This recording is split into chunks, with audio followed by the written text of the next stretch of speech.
Hello, good morning everyone. माझ्या YouTube चॅनलवर तुमचं सर्वांचं खूप स्वागत. तर आज संडे आणि 8 तारीख आम्ही आमच्या घरी चाललो आहे. आता माहेरच्या सुट्ट्या संपल्या आणि आम्ही आता नाशिकला जातो आहे, सासरी माझ्या. सो सकाळपासून सगळ्यांची धावपळ आणि रात्री बसून आम्ही माझी पॅकिंग मी बरंच म्हणजे माझा ॲक्सिडेंट झाला होता तशी मी इकडे चाललेली होती. ॲक्सिडेंट त्याच्यानंतर मग मला बेड रेस्ट, सो बरंच सामान माझं इकडेच होतं. मग ते पॅकिंगलाही बराच वेळ गेला, बाळाच्या सामानाची पॅकिंग. आणि असा आता माहेरचा हा इथला शेवटचा दिवस आमचा. 8 दिवसापासून सर्वच खूप इमोशनल. काल तर पिल्लूसोबत सगळेच टाईम स्पेंड करत होते, कोणाला त्याला सोडावंसं वाटत नव्हतं. माहेरी तसं कधीही मुलगी आली तर तिचं माहेरून निघताना पाय जड होऊनच जातो. कितीही नाही म्हटलं ते 1 दिवस येऊ नाही तर महिनाभर येऊ, माहेरचा लळा तो कधी तुटतच नाही, तो मोह कधी संपतच नाही. तसं आज माझं झालं आहे. किती नाही म्हटलं तरी पाय जड होऊन जातं, मन भरून येतं आपलं. तर तसंच आमच्या सगळ्यांचं घर सगळ्यांचंच झालं आहे. मम्मी पप्पा, कारण सर्वांचं रुटीन होऊन गेलं होतं. मम्मी शाळेतनं आली, पप्पा बाहेरून कुठूनही आले की पहिले त्याला भेटणार, कितीतरी वेळ त्याच्यासोबतच दिवस घालवणार. नेहमी मम्मी याच्याकडे आली का माझं वेळच निघून जातो. तिचं कितीतरी शाळेचे कामं राहून जात असतील याच्यामध्ये. बहीण, मग त्याची मावशी, मामा. पिल्लू सगळ्यांसाठी centre point, centre of attractions म्हणतो. तर अट्रॅक्शनचा तो पॉईंट झालेला होता.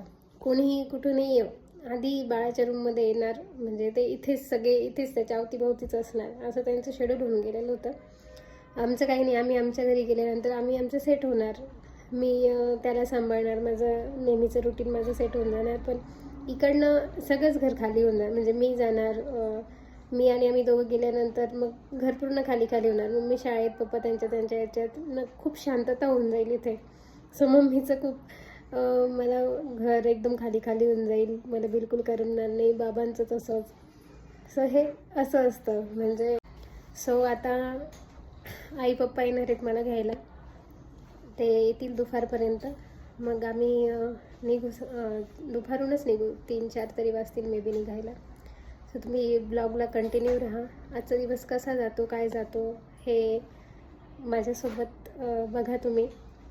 मी एक क्षण कॅप्चर करण्याचा प्रयत्न करेल. ज्यावेळेस जाईल त्यावेळेस माहिती नाही कसं असेल, काय असेल, पण मी तुम्हाला सगळं काही क्षण दाखवण्याचा प्रयत्न करेल मी. सो माझ्यासोबत कंटिन्यू राहा. आजचा पूर्ण दिवस आपण बघूया कसा जातो आहे.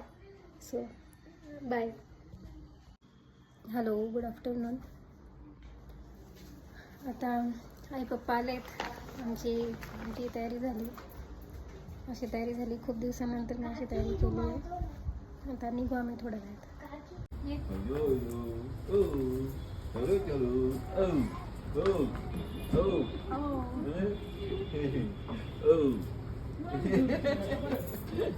आहे का जागा आहे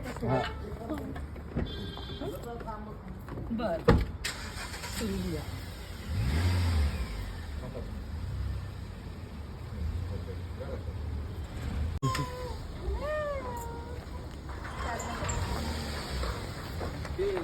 पिंपळगावून दिंडोरी मार्गे नाशिकला जवळ पडेल त्या इथून विंचूर मार्गे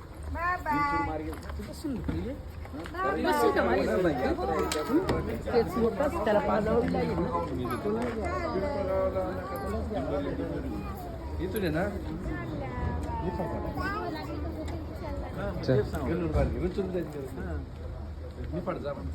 नाही, ते ओझरला यात्रा आहे ना, ते करते. हा ना, मी इथून गणूर मार्गे निफाडचा.